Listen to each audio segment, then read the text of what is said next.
it's kind of like people that say that they're outside the box thinkers. Well, that's great, but if you don't actually know the contents of the box, I don't particularly want you to be an out of the box thinker. Like, you're just useless. You're an idiot. If you strongly understand the dogma around a topic, now I'm interested in you.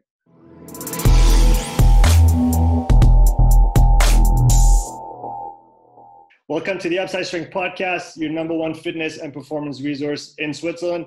On today's episode, I have the great honor of welcoming Dr. Pat Davidson. Pat is a strength coach and an exercise physiologist. He's the author of the training books Mass 1 and Mass 2. He lectures across the world with his seminar titled Rethinking the Big Patterns. Pat, thanks so much for coming on the show, man. It's a pleasure, Sean. Really looking forward to it. You know, I've known you for a while. I know you're a really smart guy. I know that you really think about stuff, so that always leads to great questions. And I think that the key to these, podcast interviews and other pieces are that you don't get great information out to people until great questions start getting asked. Well, thanks for that, Pat. I appreciate it. Like you said, I've been following you for a long time, but for the viewers and listeners that don't know you yet, could you give a bit of your background, where you came from, and how you got to where you are today? Sure. My background educationally is I got an undergrad degree in history, and, I tried to pursue that path, but like at that time, there just weren't any jobs in the area that I was looking to work in. And I switched over and ended up going into strength and conditioning educationally. And as soon as I started going down that road, I just knew that was something that I cared about on a level that was like unrivaled compared to anything else I had started in my life.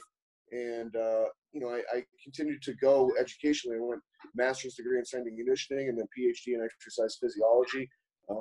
Early in my career, I spent as a college professor. I worked at two different schools, Brooklyn College and Springfield College. I was always a competitive athlete coming up. I played baseball and football primarily as a kid, and I played baseball in college. But, I kind of got back into sports again, competing as I was a professor too. I got into strongman when I was a professor at Springfield College, and competed and coached a team that was at Springfield College. We had Team Iron Sports, and most of the guys were strongman athletes, but we also had bodybuilders and power lifters and weightlifters and CrossFit athletes. But I competed in strongman while I was there, and myself and a number of other guys did very, very well. And we still have a few guys that from that time period that are competing and really crushing it. So, I've always felt the need to train hard as a person, as someone that remains athletic and competitive, so that, the knowledge is, like, if I don't have a reason to try to pursue knowledge, I'm not going to pursue it. Like, I'm not going to pursue it just because. Like, I've always wondered about people that are in the performance field and the fitness field that, like, don't really work out or train. I'm like, well, why are you in this? I don't understand the motive. But I even now I try to train as if I'm about to go into the NFL Combine or something. It always has to be present. But yeah, so I would just say that I am definitely somebody that loves the education part. I love to coach and learn and teach and write and all that sort of stuff. But also I love to train. I love to feel as though I'm competing with myself and against other people physically. And I feel like that's got to be there for me to be able to continue to do this the way that I want to. What's some of the metrics or some of the goals that you're chasing right now for yourself, if you have any? Yeah, so I guess that really, like, it's almost like I like a lot of the fitness-based sports, but I don't love any of them. And I felt like something's been missing, quite honestly, for forever. So it's almost like I'm just trying to make my own at this point, which is going to be based off of technology that is actually capable of scoring work and power on resistance training, and And really, you know, I mean, we're all kind of in the midst of the coronavirus lockdown globally, but you know, it's right, like right before that kind of happened. You know, I was just finishing up the beta version with the team that I'm involved with for being able to track mechanical work and power throughout you know, a set, a workout, everything that you do resistance training wise on the equipment that we've got at Hype Gym can be evaluated and tracked and scored and, you know, kept over time for comparison purposes. So I think that there's a million things that we are going to be able to do with this technology. It really just started, but we can already see how effective it is in terms of changing people's behaviors for the better. But I think that we could probably make a sport out of it that would be similar to CrossFit, but a hell of a lot more fair, because I don't think that we'd ever see a really tall athlete win in the current version of the CrossFit Games. And I think that they're probably being penalized just simply for being taller and having to move objects further. But if you know, like taller athletes don't get penalized in the marathon. They don't have to run a further distance because they have longer legs. It's literally based upon mechanical work for other sports. And resistance training is somehow different in a lot of ways. It's not as standard as what people think it is. And I'm a big believer in actual like standardization and fairness and objective measurements. And I think that this is the closest thing that's exists for that. Well, I think it is that. I don't think it's the closest thing. I think it literally is objective evaluation of physiological output when it comes to loads. I think it's fascinating because for me, what resonates is that those machines that you're using, from the Kaiser brand, if I'm correct, Yep.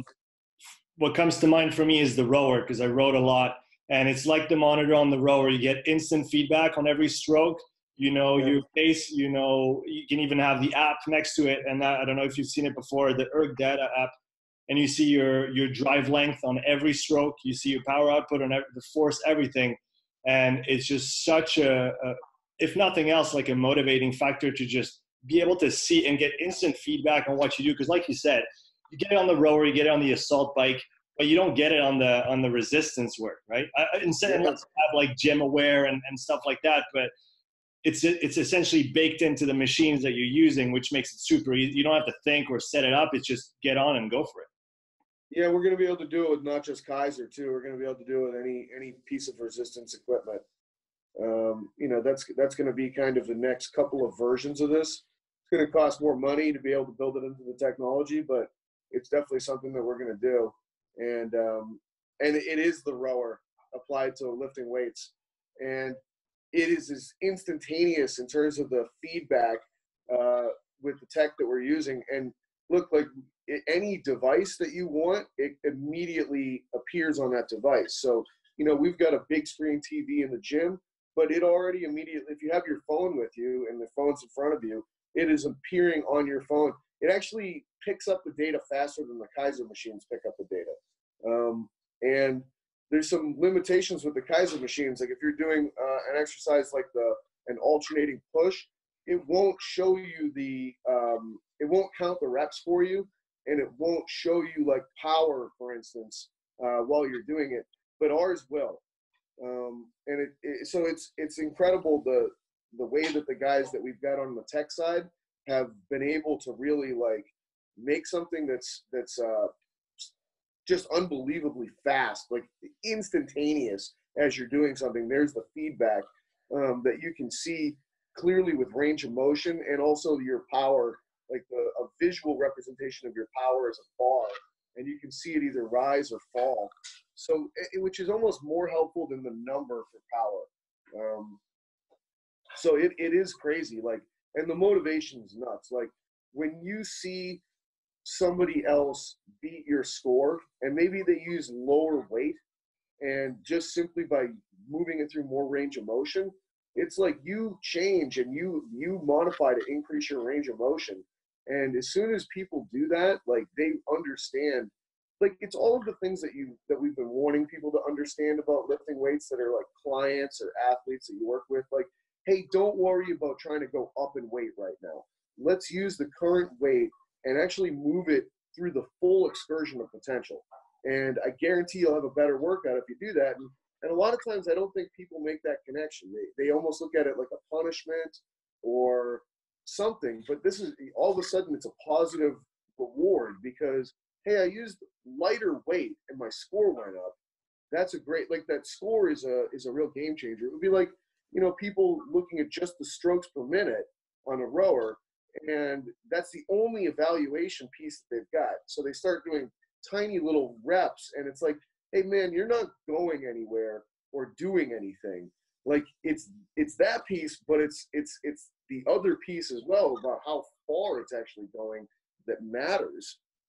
So it's essentially the gamification of training. Essentially, you're talking about scores. Can you go a little bit deeper into why it's important to win in training? What does that do to to us mentally and I guess hormonally as well, and all those underlying things that we don't necessarily talk about or see on the surface, but that's really where it's at, where the game is at.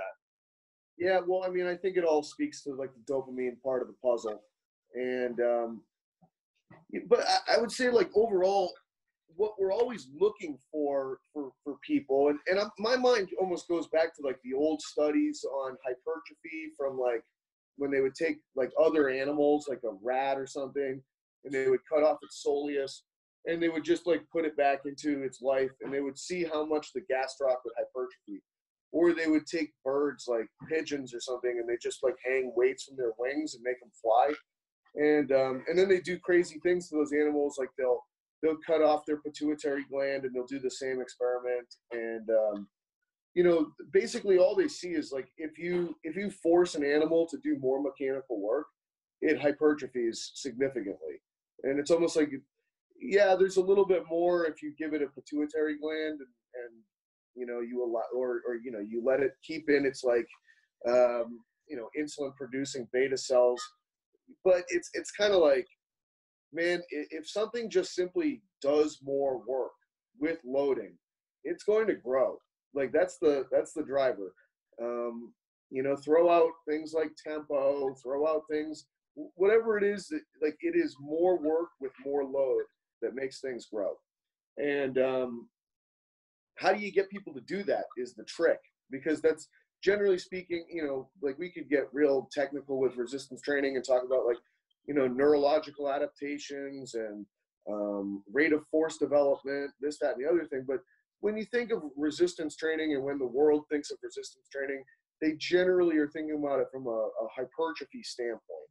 And I would say almost any other variable though, is it's like, if you're able to hit a specific type of workload, like specific velocity, load, and duration zone, you're going to drive a very specific kind of adaptation. But if you do more of that specific work, you're going to get a bigger adaptation. And to me, that's the whole idea, is the adaptation. But there's a lot of times where there's going to be rate limiting factors that will prevent people from increasing their specific workload to drive more adaptation. And I think a lot of times it is psychological. If you've anything that you can think of specializing in and getting really good at, like when you do that thing to the highest level of your expression, it's a miserable experience. Like I could think of if I was really good at running, like 800 meters or 1600 meters or something like that. Like, and in my training, it's kind of like, all right, well, we're in this intensive block where we're going to focus on the 800 meters zone, and we're going to be running repeat 800 meters at 90% of personal best. And we're going to do that 4 times this week. And next week, we're going to do it 5 times. And it was like, oh my God, the 4 times was the worst thing of my entire life. Like I really thought I was going to die. Like I've just never, and you can't even psychologically imagine doing one more round of that. I think that's sort of like but I'll tell you what, like if you've got somebody, if you did that alone, it might be the worst thing in the world. If you did that and all of a sudden somebody else is doing it with you and they're just as good as you, or maybe they're 5% better or 5% worse than you, but on any given run, you might beat them if you're able to, like, that is, I think, the difference maker oftentimes to being able to get people to do that which they previously didn't want to do. So I think it kind of comes down to, like, and of course you can't just, like, repetitively force people to go to their limits. You know what I mean? I think that you have to be really smart and recognize, like, hey, we've literally pushed this person to a point where if we continue to do more, like, some system is going to break. And now it's a good idea to, like, back them off and let them recover and recuperate. But the next time that we're putting our foot down on the gas pedal, we have to go faster and we have to go a little bit more. To me, that's kind of like my mantra in life. The next time we're going to do the same thing we did before, I have to do a little bit more. The same is not acceptable. Less is definitely not acceptable. And if I measured it, I know exactly what I did before. And now if I can, I don't care if it's 1% more. It has to be more. And but a lot of times people aren't accurately measuring things. They really aren't. They're not tracking things as in a detailed manner as they could be. So I think that it is this idea of motivation. And to me, like if you're talking about motivation, you are talking very specifically about dopamine science. And that's going to be your reward chemical. And it is heavily tied to the motor system of the body.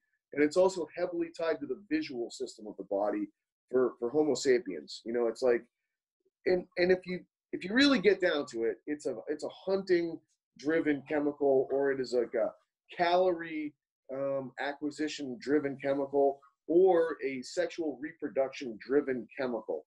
Like it is the thing that drives you to acquire that which would make more of you in some way, shape, or form, like either from a survival or a reproduction standpoint.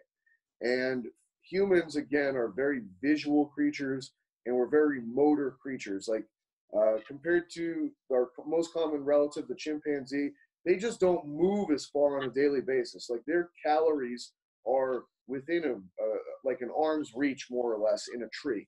And we just happen to choose an evolutionary pathway that put us out on open land, where we would have either been trying to acquire things like, underground storage, things like yams or sweet potatoes or other root vegetables, or hunting for the majority of our caloric intake. And if you're going to do that, you have to be a visually driven creature, going the way that we did. Like, we're not as fast or as explosive or as strong as the animals that would have been our prey, but we would have been able to keep them in sight, and we would have been able to move great distances to track them and follow them. And from there, we had to use abstract intelligence to be able to try to direct us towards these goals that are not within our immediate reach. It's almost like I have to use deductive reasoning to be able to say, I see the orientation of these hoof prints. I see broken branches that would indicate movement in this very specific direction. I can imagine this animal being here previously. I can imagine the track that it took, and I'm going to follow this direction. And if you do, you'll eventually see that animal again. And you'll be able to know that if you put in a little bit more effort right now, you'll be able to get closer. And it's a persistence hunting method that we use. Like, we're not going to be as fast in the sprint as a zebra. We're not going to be able to overtake it physically. I'm not going to tackle it and wrestle it down like a lion. But what I can do is I can wear it down eventually over the course of a couple of hours. But that's a psychological game. That's a motivation game. If I just try a little harder, I can make this animal run and get tired. And if it gets tired, it's going to fall over. It's almost like, I think in sports, some of the, like David Goggins, the author and Navy SEAL, like, he talks about taking people's souls. in endurance sports, and being able to like break people, like, you know, break his drill instructors in when going through boot camp and stuff like that. And I agree, like, I think that's a great feeling when you know you've just worn someone down and broken them because you're willing to continue on and go through difficulties and overcome, and like there's nothing that can psychologically break you, and then you prove it, and you're able to watch someone else wither in front of you as you kind of then go by them. Like, it's an amazingly rewarding feeling, and I think it is intimately tied to our evolutionary history as these locomotion, endurance, like hunting machines. Do you think that's to stick with the motivation piece? To go a little bit on a tangent. Do you think that's one of the things that CrossFit got right in terms of the competition aspect, the group aspect, the motivation aspect, the quantifying aspect? Yet not always the same thing over and over again, because you might do, especially for beginners and intermediate, because with advanced athletes it gets complicated with the programming and incremental progress. But for beginners, you can probably set up some random iteration of like a month of training and redo the same month of training on the back end of that first one, and you'll see improvements on pretty much all the metrics. Do you think that's one of the good things that they kind of brought to the table? Yeah, and you know, like I commonly have these conversations with people that are smart and really get like mechanics and program design, and they'll see either an example like any kind of group class, CrossFit being potentially one of them, or like maybe another trainer, or like an Instagram person that, you know, when you watch it, it's like this Instagram person is really famous. Like, they've got 1 million followers, and every video they do gets 75,000 views. But look at the mechanics of the movement here. This is trash. Like, or, you know, this group class is so idiotic. Like, they've got people like doing sideways jumping jacks with dumbbells on a treadmill, or you know, CrossFit with like, hey, I can't believe they're having these people with almost no training doing like light barbell snatches to failure in a combo with like, you know, doing an assault bike. And it's like, yeah, no, I totally get it. Like, it drives me out of my mind too. It's frustrating to watch these choices being made and the execution being what it is. But there has to be something that you can learn from it, because like nothing that is popular by mistake. There's something about it that is driving people towards it. And like, if you can't pick up what that is, then you're missing a really valuable lesson that you could potentially apply to yourself. And I do think that we are tribal animals. Like, I'm always thinking like, what is a hierarchy in my mind of variables that I can create that actually points out to me what is the most important possible thing, what is the lead, like all of these things in this list matter. But here's number 1 for importance, here's number 7 for importance, here's number 27 for importance. And if I put my focus on number 85, and I think that number 85 is the absolute best thing to focus on, well, I'm probably not going to impact as many people as I think I'm going to. I'm missing actually the relevance and the importance of the hierarchy of what actually would drive a large number of people towards me to want to be involved with what I'm putting out there. And I'm not saying I know what this list is. I'd love to know what this list is. But I do think that like from our evolutionary past, like the tribal elements that we crave, if you can provide that to people, you're probably using one of the most important pieces on this list. Everybody wants to feel like they're part of a group. Everyone wants to feel like they're part of a mission. You know, it's almost like life got too easy for us in some ways with the modern world, like, or the establishment of it is backwards in some ways, and it separates us. Like, if you think about like the modern world in many ways, like post-industrialism, it broke a lot of traditional systems. It's kind of broken the family system in many ways because people need to move away from their families to get jobs. It's broken churches in a lot of ways because you don't seek advice anymore from like your priest. You would seek it from your iPhone. You know, you have to show up at a very specific time typically for most jobs. And look, like, things are changing in the modern world. We're going to probably see a lot of changes take place from this virus, and in the way that we're going to see more people are able to work from home and get the same amount of actual work done as if they went to an on-site place. So it's an evolutionary process, but a lot of systems that were traditional that brought people together have been really shattered. And it's what it has done is just simply taken more people and put them into smaller groups. Like, you're either living by yourself in an apartment or just with a smaller family unit, as opposed to a more extended, larger family group that almost lives in like a compound together. And but it's made people seek outside of their family for an identity and a group that they belong to. And I think that you know, that's probably the biggest thing that CrossFit has done.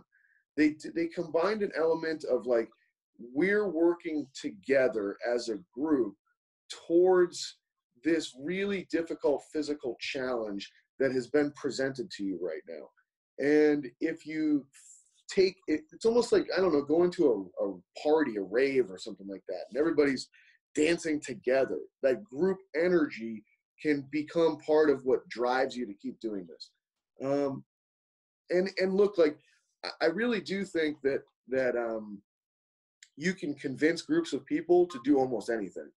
If you have any kind of story that more than a few people buy into, it doesn't even have to be a great story.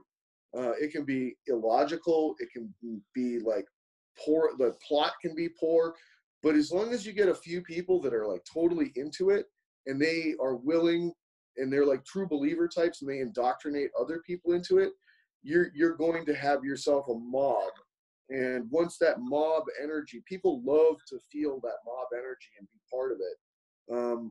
You know, you're going to have a cult following. So yeah, make it a physical challenge that gets kind of the neurological juices flowing, both from like a group feel, like maybe some oxytocin involved with that.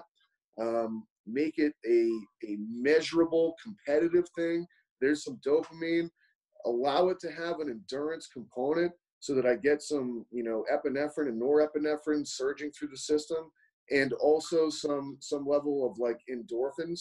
You know, people love, if you were going to make a synthetic drug that had a combination of stimulants, reward, bonding, and an opioid, I mean, you would have yourself the most probably financially successful chemical that has ever been distributed to humans. And you just talked about, you know, having a cult following, or that kind of faction mentality. You've talked in the past about the importance of being open-minded and taking information from many people and in many different fields, but you've also talked about the importance of dogma in and of itself. How do you reconcile the two? I don't think you have to, but you know, it's almost like we're always looking for answers, but sometimes it's like, I do think that two diametrically opposite concepts can be both simultaneously true. And I think that just emerges in complexity. So, you know, there's some things that are very simple, you know, like an amoeba is a pretty simple thing, you know, but like a single cell organism is very simple. But as you proliferate, as you divide, like a human being at a level of motor demonstration is a complex system, you know. And you know, it's crazy. Even some of our more simple tasks, like if you look at power lifters doing a bench press, most people would say that's a pretty simple physical task. But if you ask someone that is a competitive power lifter at the highest level that relies on video feedback and everything else, they could probably tell you there are no two bench presses from the same athlete are the same. They're unbelievably diverse and variable. So, to me, it's like once you get to these levels of like many things operating together, a cardiac system, a respiratory system, a skeletal muscle system, a neurological system, an orthopedic system, all of those systems having to work together. There's a lot of different iterations and versions that could be used for an output to take place that gets the job done. And if you think that there's only one way, like I oftentimes, I'm like, what are you kidding? Like there's even the same athlete who's the most technically proficient is going to use a different strategy every single time they do something that looks very simple. So there's no singular answer to anything. And the funny thing is that I generally do believe in following dogma. I think that dogma is usually sort of like when you arrive at something that is dogmatic, it's almost like the middle road that it's taken a long time to arrive at this place. And it's usually like the input from various, governing bodies and scientific organizations that lead to, like even in the central dogma theory that emerged from the work of Watson and Crick, like we're going to have like biological organisms operating from the level of DNA leading to RNA leading to protein. That's how we assemble ourselves and reassemble ourselves. And it's like, yeah, I'm not going to disagree with that. Like that's a reasonable statement. That's how we work. But where I think you just have to simply, if you don't it's kind of like people that say that they're outside the box thinkers. Well, that's great. But if you don't actually know the contents of the box, I don't particularly want you to be an out of the box thinker. Like you're just useless. You're an idiot. If you strongly understand the dogma around a topic, now I'm interested in you. If you're actually talking about something that is non-dogmatic, like if you say, well, listen, here's how we think this thing works. We're pretty sure that this is the concept of what we're talking about, how it works, and these are all the pieces. But I think that what we are not considering is maybe the input coming from here. Now you're actually someone with a really good opinion.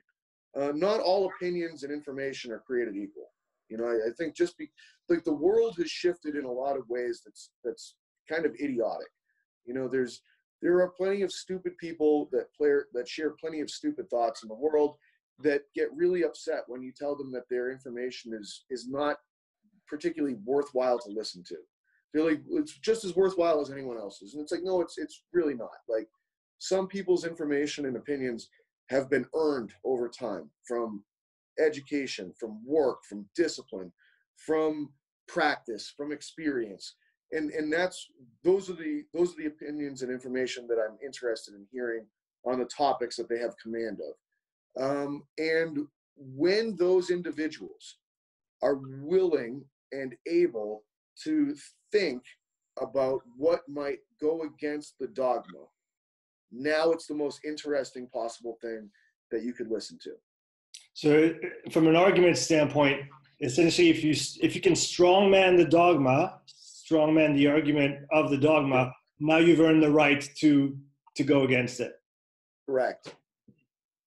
And going a little further into the topic of acquiring information, you were one of the first people that pushed me to read far outside of training books, although they are very important. Obviously, you need to know the foundation and the basics of the field that we're in. But what's the difference between just consuming information and actually integrating it, and how do you do that? So I think that one of the most important books that people can read once they've learned the basics, which I think is just an incredibly important concept. Like if you haven't read basic exercise physiology textbooks like McArdle Catch and Catch, and you haven't gone through basic strength and conditioning textbooks, don't worry about going outside your scope at that point. But you better read everything that's inside the box first. And then once you've done that, I think that the book Principles by Ray Dalio is a critical book for people to read. So Ray Dalio was the founder of the hedge fund group Bridgewater and Associates, and that's the biggest, most financially successful hedge fund in the world. And, you know, he's like, if you've read the book Sapiens too, like, you know, that Noah Yuval Harari talks about how the human brain is not capable of making decisions and processing data as successfully as computer-based algorithms, you know? And the person that started the entire process of creating computer algorithms for decision-making is Ray Dalio. And he did that to be able to make as much money as he possibly could through the Bridgewater Group for hedge funds. So the way that he did this is actually really fascinating and something that I learned a tremendous amount from. So what he did was he started with, you know, a computer program that was able to, you could put a tactic, a strategy into the computer program, and it would run it and see how that strategy would do against every single economy that has ever existed in every country in the world. So I don't know, if you said like, buy a commodity when it decreases by 7% of its value from the start point, and you ran that strategy against the history of the world's economy, you could see how it did. Like, you'd be like, oh my God, this boomed in every single occasion. And that could become a principle that you now have in your modern approach to finance. Like, every time our computer is set, it is reading every commodity in the world. And anytime any of those things decreases by 7%, we're going to immediately buy maximum number of shares of that thing. And then, like, let's say it doesn't work. You know what I mean? You test it, and it's like, hey, we thought that it worked, but it actually failed in 17 different occasions across the board. And when it failed miserably. Like, it will break you if you actually try this thing. So so basically what he was able to do was he kept typing in strategies, and he saw which ones always worked. And he saw which ones worked under these circumstances. And he saw which ones failed, but they would work under these specific circumstances. And he did this over and over and over and over, and just tested and tested and tested. But he came up with his principles that he uses to run his business, that he uses to run his computers for when they buy and sell. And I think that it's just the most fascinating way to have gone about trying to get the job done. Because, you know, some of the things that he says in the book, like, he's like, you know, I've come to the realization, like, I'm a person that has a really bad memory, you know? So I look at this as a gift, though, because since I have such a bad memory, I have to write everything down. And when I write it down, I can refer back to it. And, you know, I just really, for me, started thinking like, well, I've got a pretty bad memory too. I forget appointments all the time. I'm late for things consistently. You know, like, people get very frustrated with me over this. When I write things down and I take, so I guess the more that I can take my at the moment decision making out of the equation, the more likely I am to be successful. So for me, like, as a fitness practitioner, I've utilized this book to such a high degree, to where, because, you know, I make mistakes all the time. Like, I choose the wrong exercise for people consistently. They do it wrong. They feel the wrong outcomes. You know, it was a poor choice. And then other times there's like clearly good choices. Like, man, this exercise looks great. The way that the movement looks is phenomenal. And the way that the response is happening for the individual is great. Are there commonalities to my choices that are failures? And are there commonalities to my choices that are successes? And I've just kept a list going, and I've narrowed it down to 10 things that are principles for me that tend, if I stick to those principles, then the outcome from the person I'm working for it tends to be appropriate. And when I'm seeing failures in the performance of a drill, I typically look at the drill and refer back to my principles, and I say, oh, I violated like 6 of the 10 principles.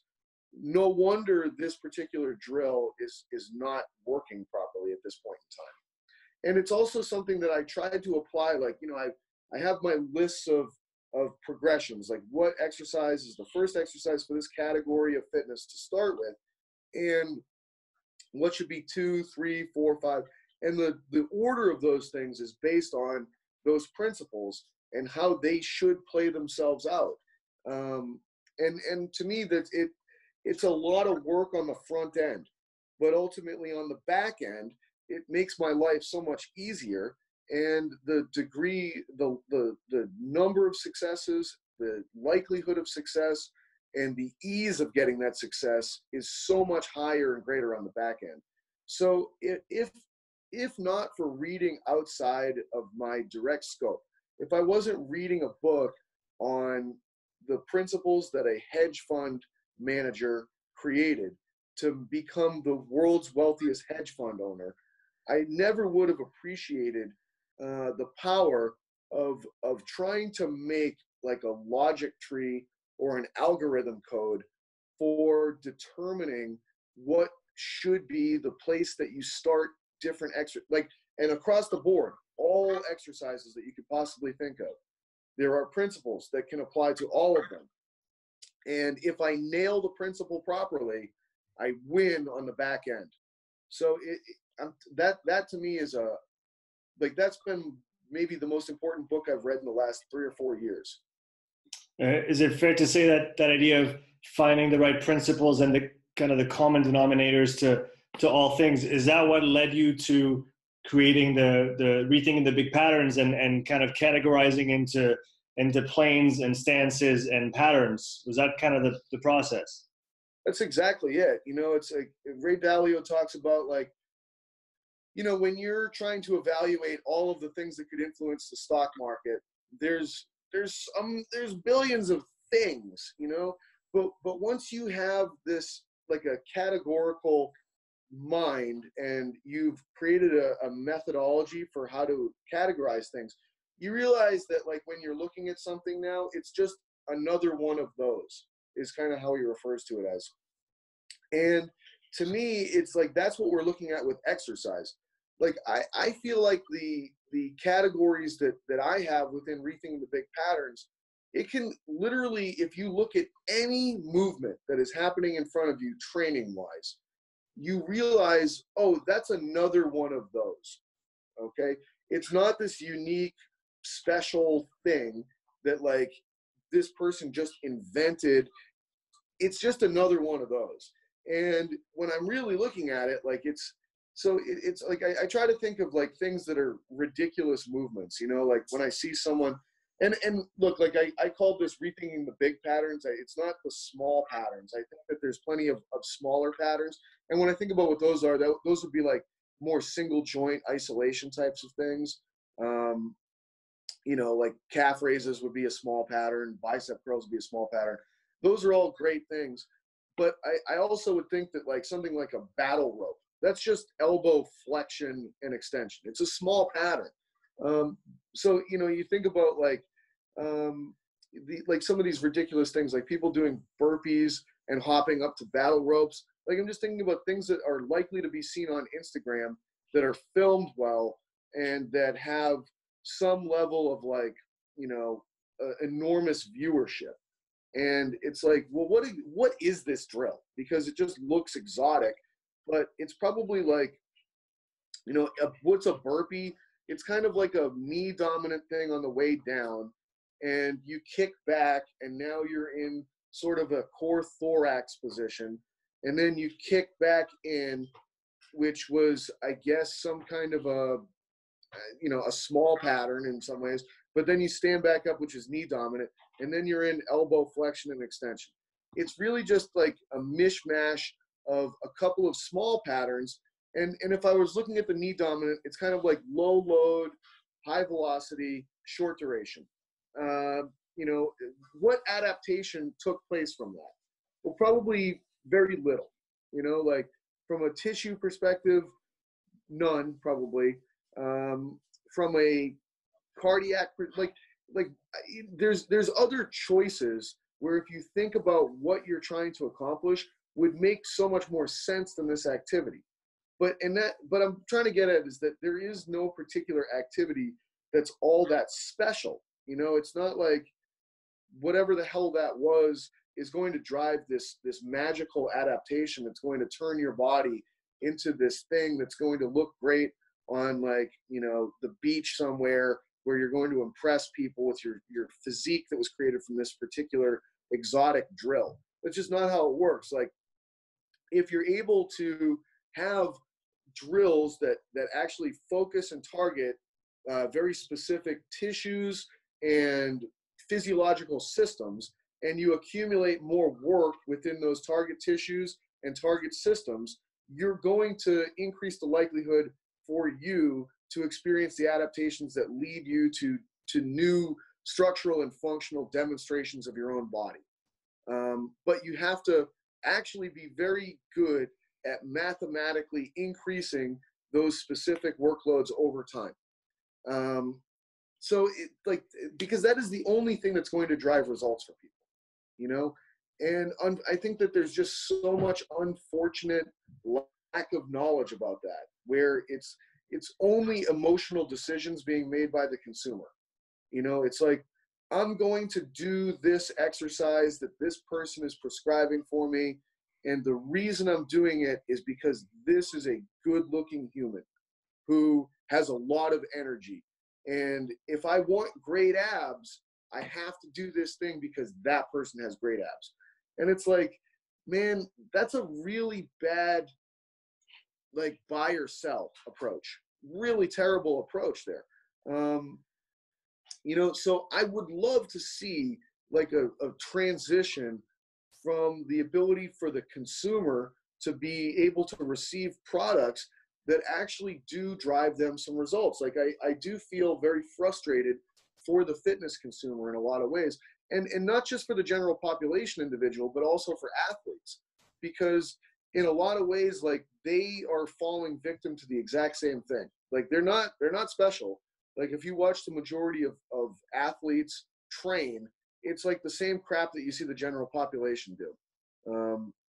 So I would, you know, as much as I have selfish motivations of like, yeah, of course I want to make money, I want to be known, like, I legitimately want to see a world that is given a better fitness product overall, and a better way to be able to think about fitness and what actually is the primary principles and concepts that govern what's going to happen to their bodies. Like, give people a little bit more ownership over their bodies, because, and look, I think we're seeing it now, man. Like, if the world had a bunch of healthy bodies, like very healthy, strong, like, bodies, like, this would not be as much of a global pandemic as it is.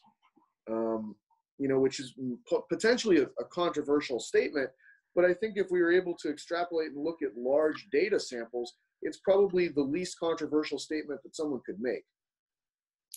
Is that correct? If I'm not mistaken, VO2 max is linked really closely to, or inversely related to, all-cause mortality, in the sense that more than any other variable, it's the right. single biggest predictor of all-cause mortality. So and it only needs to be above a certain threshold level. It doesn't need to be, you know, you don't have to have 80 mLs per kg per minute. I think it's reasonable. It's like, if you're like mid 30s, you are fine. Going back to your burpee battle rope exercise analogy in small patterns versus big patterns, it reminds me of something I was just, Kier When I'm Flat always says, medium works in clothing, but not in training.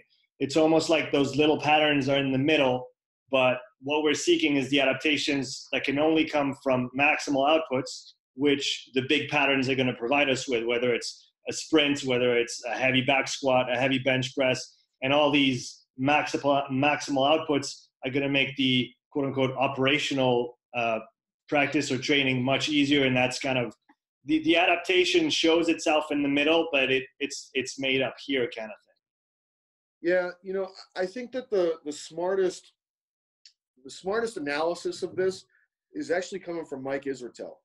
And he has his concept of the stimulus to fatigue ratio. And so what we're looking for is stimulus. You know, you have to provide a stimulus to cause the body to experience an adaptation. So, you know, whatever the adaptation is, you need an exercise, an activity that provides a stimulus that drives you towards that adaptation. But the cost of doing business is fatigue. It's like a side effect that occurs as a result of providing stimulus. But what you're looking to find are the exercises that provide the greatest amount of stimulus to drive you towards your adaptation with the least amount of fatigue associated with it. And it's almost like, well, I don't necessarily know what that is, but if we have an idea about that which is associated with fatigue, you know, I think that we can start to actually make those decisions better, because there's a lot of people that are kind of like emotionally married to certain exercises. You know, it's almost like, well, if there's not a barbell squat in your program, you're not doing it right. And it's like, really? Like, why is that the case? Because that's the way we do it around here. And it's like, all right. So it's kind of like, he has fatigue broken into 3 categories.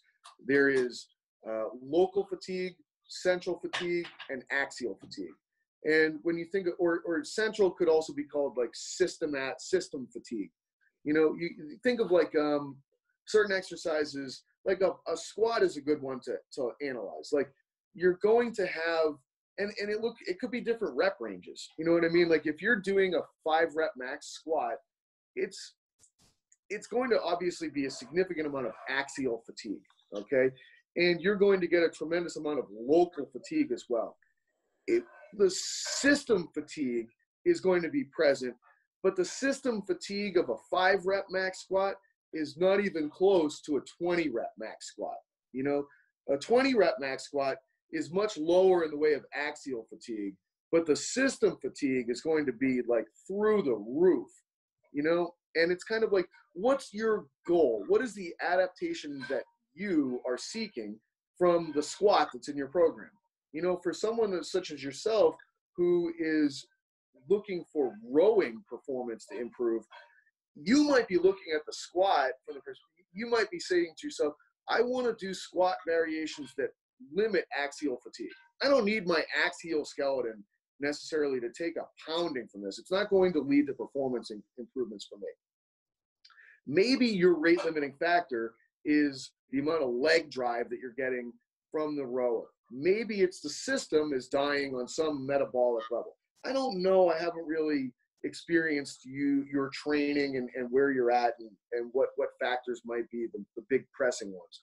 But essentially, if you understand the different things that can fatigue, what kind of fatigue you're looking to avoid, then you can drive your stimulus with exercise selection, exercise rep ranges, exercise set numbers that provide a limitation of the inappropriate kinds of fatigue that you don't need to put into your life. You know, I think it's almost easier with a bodybuilder, because it's just like, when you think about bodybuilding, it's literally just like the training is there to try to drive as much hypertrophy as possible. And that's it. There's no other variable that needs to be taken into consideration. From a scientific perspective, I think that's why some of the great scientific minds in sports science gravitate towards bodybuilding, because you can actually, it's just there's one variable that you're after, hypertrophy. You don't have to worry about rate of force development and repeatability and other, like what grows tissue. And it's local fatigue that you're chasing, basically.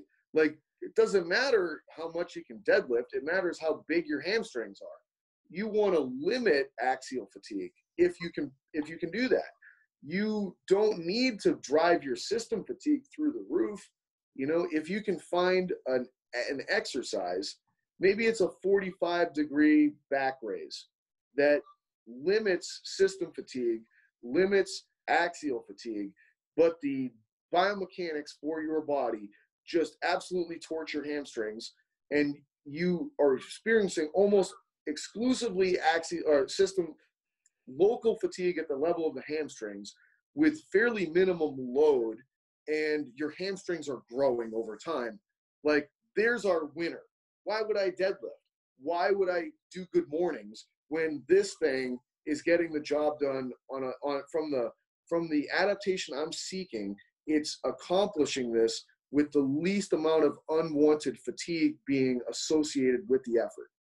You know, so it's trickier, I think, when you get into sports that involve more complexity, you know, but at the same time, it helps frame your choices for you in a much more logical kind of presentation, as opposed to everyone's going to barbell squat. Okay. So in that kind of best bang for your buck exercises selection method, let's call it, what are, on the opposite end of the spectrum for you, what are absolute waste of time exercises that you see a lot of people still do? Well, it's almost like, you know, I think, let's say like, I think that there's almost no populations that benefit from things like a super heavy rack pull, for instance, from the perspective of like, you know, and there's people like, no, that's not the case. You know, like if you look at like the evidence on what happens to, you know, vertical jump height from athletes doing these like, you know, maximal isometrics and stuff like that, I'm like, yeah, I totally get it. But I've seen a lot of people ruin their careers by trying to lift low. Like when I think about like, what's a danger, what's a red flag for danger for an individual? It's probably load. Like when load reaches really excessively high, scary levels, that's when I start getting very afraid for what's going on with that athlete from an injury potential perspective. So I always say to myself, like, I probably want to use any kind of exercise that is going to be a constraint that limits load. Like I'm not going to choose an exercise that actually forces me to go with, the only way that this exercise is going to be successful is if load goes through the roof. And because I'm like, yeah, we're looking at like the results that come from like, you know, the incorporation of this exercise, but how do we know that the incorporation of some other kinds of drills wouldn't have led to the same outcomes? Like, I don't know what the overall program and training history and all this other stuff is, but most of the people that I see, like the people that are really good at exercise tend to be coaches themselves. They're the people that have like focused on it to such a high degree, like their form is great, their training age is great, like they're at the point where they can use very advanced methods. The majority of athletes, even in sports that require a lot of training, like there's still a lot of low-hanging fruit that's sitting there that's very low risk and that potentially doesn't require like, so I just look at like a rack pull and I'm like, well, what's the upside of this? There's a lot of neurological drive. Like the recruitment is going to be incredible for doing that particular exercise because the load is so high. But what is coming along for the ride? Axial fatigue through the roof, like through the roof. And what happens when I drive a bunch of axial fatigue into, let's say, I don't know, a high jumper or a triple jumper or a soccer player or a lacrosse player or somebody like that? Well, I'm not entirely sure, but I can picture a lot of scenarios that have a lot of downside to them. And a back injury for an athlete is potentially a huge problem. Like, you know, I can think of like Larry Bird's career was cut short. Many years of his prime, he missed so many minutes and so many games and so many years because of a chronic problem with his back.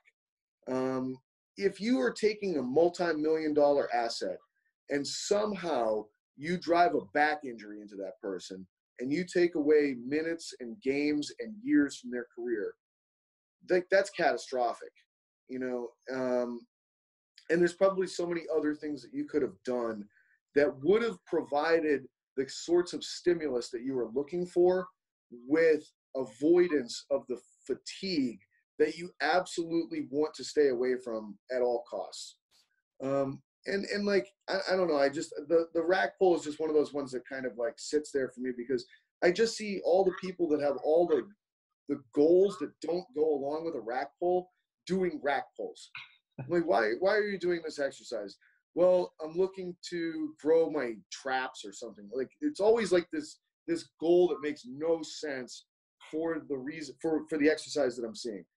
I'm like, you could do so many other things that would lead to that. It's also like, well, we're doing this rack pull so that the athlete gets faster. And then you watch the way that the athlete runs and you're like, why don't you just train the athlete to run better and have them run? Maybe that would help their running more than this rack pull. Yeah, it's also like having competed in weightlifting, I feel like I can talk down on it a little bit if I want to. It's like, sports or physical preparation coaches wanting to absolutely use the Olympic lifts with their athletes when their athletes are not weightlifters. Like, how do you come around to justifying this? It's usually like, well, I know how to coach it and I love it, so we're just going to do it. When, again, like you said, the end goal for, say, a rugby player or athlete is not to snatch a barbell overhead. It's to be better, faster, and more endurant and more powerful on the field. So how about a trap bar jump? How about plyometrics? How about all those things that won't take you 10 years to learn properly and will give you the results you're after on the back end? Yeah, and like, what's the stimulus for a lot of athletes with the Olympic lifts that they're doing? Because the majority of the time, the weight is so light for them to be able to like execute the movement that there's almost no stimulus. I really do think that like hypertrophy gets a bum rap in a lot of ways, but I think that for a lot of athletes, I look at like for the majority of like field, court, and rink-based athletes, if you can, like, it's almost like I divide training into like just get them better at locomotion speed and then lift them for hypertrophy with good reps, full range of motion, great technique, and watch magic happen for a lot of them. It's like you're not going to beat up their body and their joints too badly. You're going to get a great muscular stimulus. And if you're still doing the athletic stuff with very low time foot contacts and a tremendous amount of elastic development from the sprinting and that kind of work that you're doing, you're kind of like what you're sort of saying, you're getting all of the stuff in the middle that demonstrates itself in sports by playing on the ends. It's almost like I look at their system as like, I better develop their tendons and I better develop their muscles. And as long as they're playing their sport from a skill standpoint, they'll probably retain all of their motion and their motor capabilities associated with their sport biomechanics. But I'll be like, their muscles are like their brakes in a lot of ways, and their tendons are like their springs. So I'll still be providing them with that which should be their brakes and that which should be their gas pedal, to be able to really amplify their performance in the way that they feel and injury prevention. So yeah, I mean, it's just kind of funny, like, where things can go over time, because I think that everybody goes through these iterations and like levels of where they are as a strength coach. I think Mike Boyle's done a great job of that. Like, everybody kind of gets into this field initially like lifting weights like a bodybuilder or something like that. At least it was back in the day. That was the only information we had.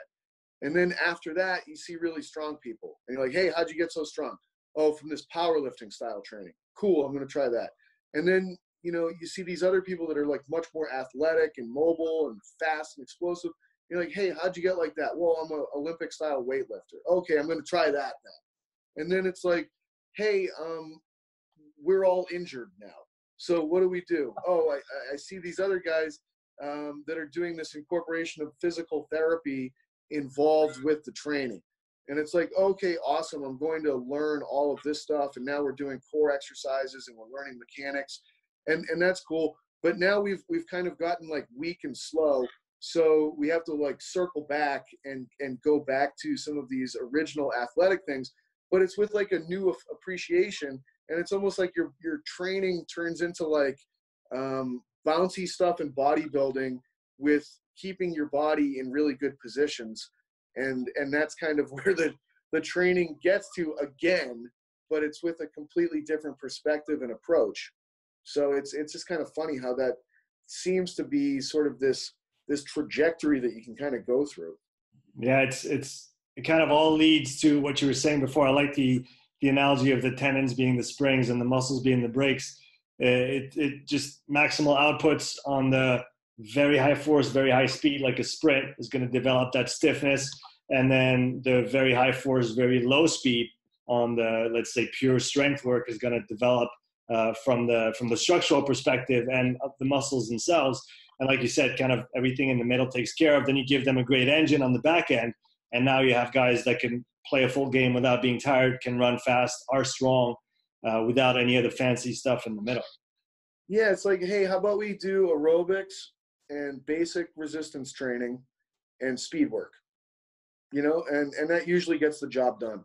And doing a lot of the stuff that's like, you know, if you look at an Olympic lift, it's in a kind of an interesting group of activities to analyze, because it's a lot like a shotgun spread exercise.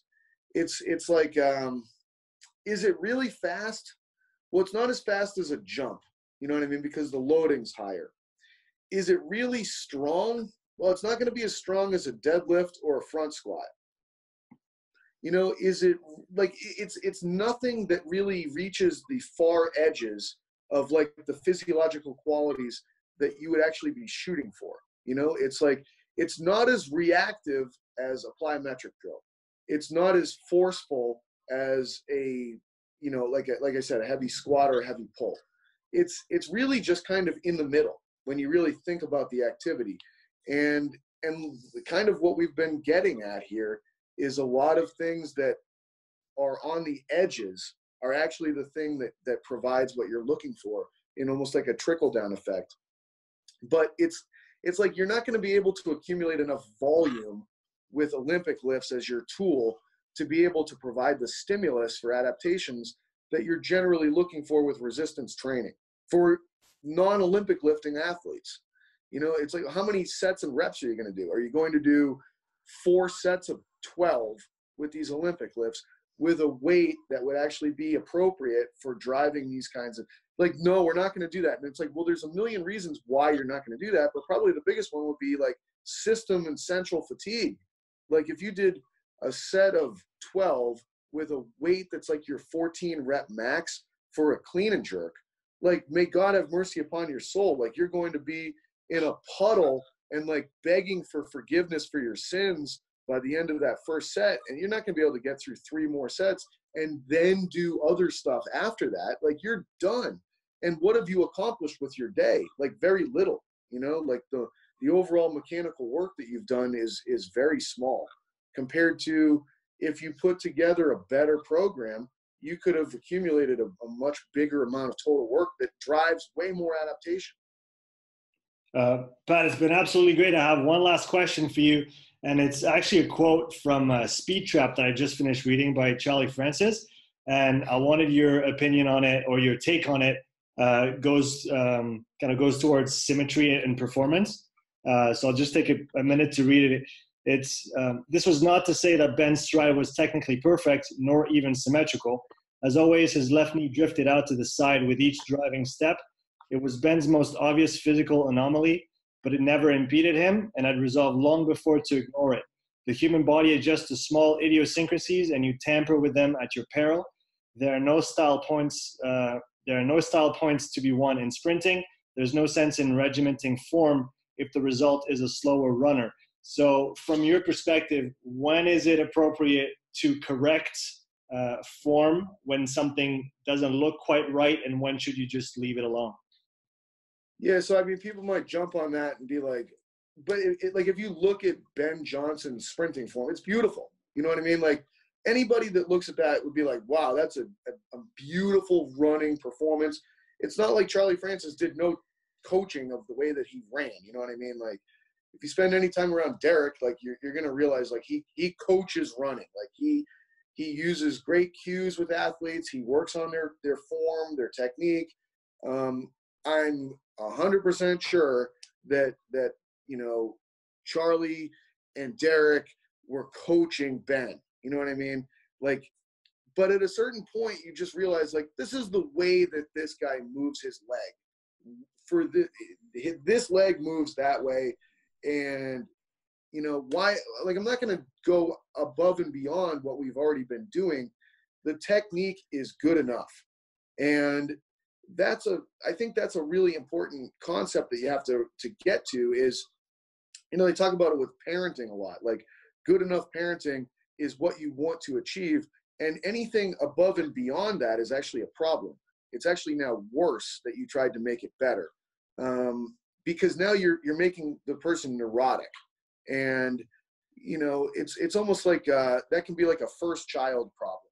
And then the next children, the parents are a little bit like they don't try as hard and the outcomes are better, and I think it's the same thing with exercise.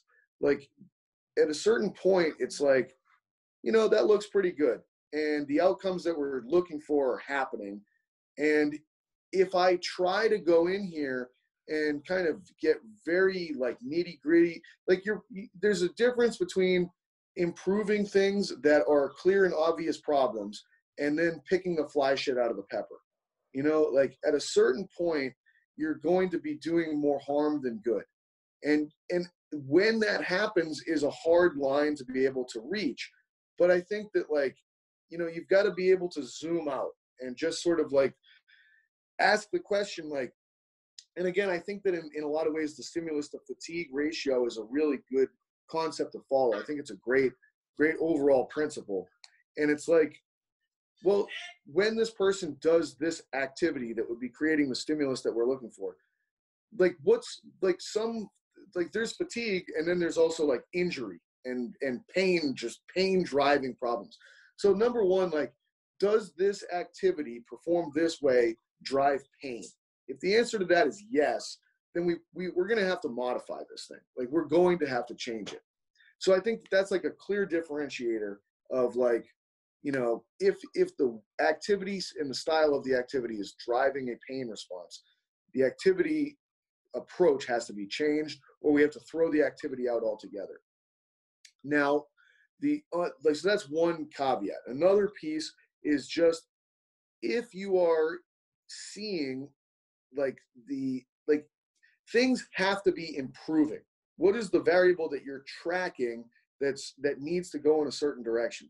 If it's stuck and it's not improving and it's stuck at a level that's not good enough, then we have to change things to make it get better. And that can be a gamble sometimes. It's like, look, like, what we've been doing is the approach that typically works. And for whatever reason, it's not working anymore. So why would we keep banging our head into the same wall because it's not working? Like, we need to try something new, some other approach. And, maybe it's changing the way that you move in this particular instance. And I think that's really the other big piece. Like, but if you're dealing with someone who is winning world championships, they're winning a gold medal, they're not injured, and the training regimen has consistently been making the critical numbers go in the right direction, you would have to be insane to want to tinker with that. It's like literally insane. But if it hurts and someone is, like, I've got this NFL quarterback and they've got some funky mechanical issues, and now they're going into the XFL because they can't play anymore at the level I want them to, hey, maybe we should think about changing your throwing mechanics, because maybe that's the thing that's holding you back at this point. But, am I going to take Patrick Mahomes and go and just be like, hey, I'm going to go and change the way that you throw the ball? Like, now, like, I've made a huge tragic mistake. So I think those are the big pieces that you have to think about with that. And, the other part, I'd say the other part that I think really does need to be heard by a lot of coaches is, particularly coaches that seek out education.